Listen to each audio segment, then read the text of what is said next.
Returning from an overseas military deployment means adjusting to a new routine. One Alabama Army reservist had big aspirations for resuming his civilian life. He soon began attending the University of Alabama in Huntsville with the hopes of becoming an engineer. He talked to News 19's Kelly Smith about the unexpected challenges he faced as part of our series, The Future on Hold: College in the Time of COVID-19.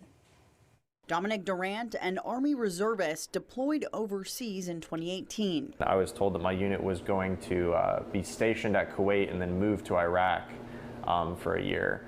So what we did is our unit was basically just construction.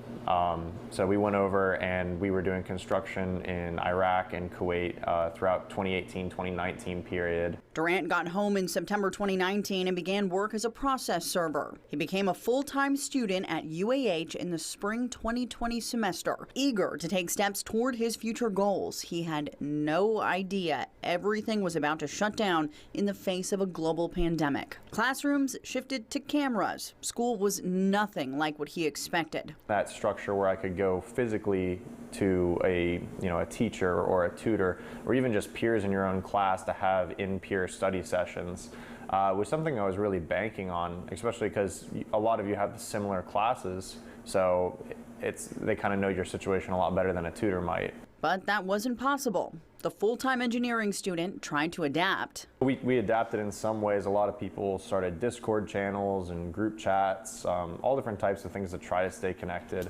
But in the end, it's not the same. You can't really work a math problem over Discord. You don't have the same type of camaraderie or relationship building that you do get from an in-person groups that we used to have. That wasn't the only challenge. The most heavily hit aspect was the motivation.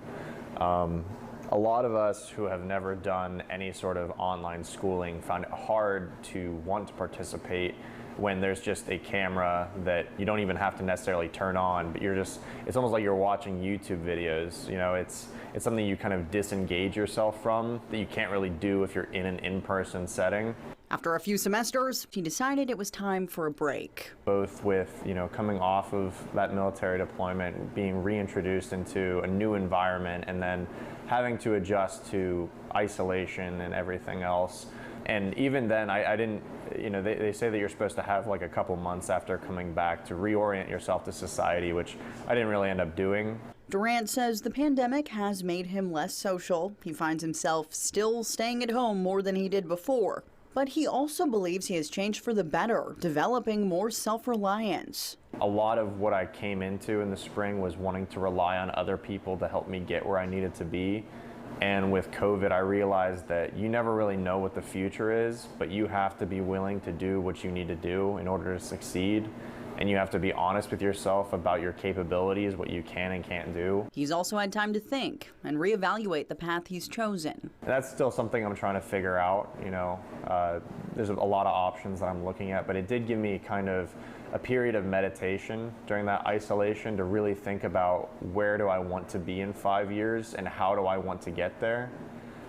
So I think it was in kind of like an unintended positive consequence. In Huntsville, Kelly Smith, News 19. Durant plans to continue his studies in spring of 2022. News 19 is continuing our series, The Future on Hold: College in the Time of COVID-19, with a story of a Calhoun College student. That story airs Thursday night on News 19.